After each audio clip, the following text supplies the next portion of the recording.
Yo, what's up guys? Here are some fast and quick ways you can put some art on your Type Beats YouTube channel. So let's go. Alright, so the first thing we can do here is go to this site called Unsplash. So if you go there, it has tons of images you can use for free. Type in whatever you want. Maybe you want, I don't know, like a dragon or something. See what comes in here. You got dragons, you can chuck them in. You just download it here, and then it comes up down here in your downloads.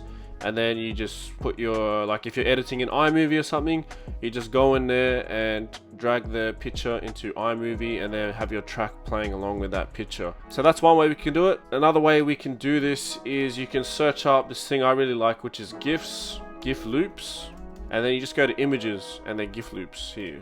And basically it's just like moving GIFs while your beat's playing. It just loops around these GIFs. A really cool one I like is like anime GIFs. Go like something like this and it just keeps moving.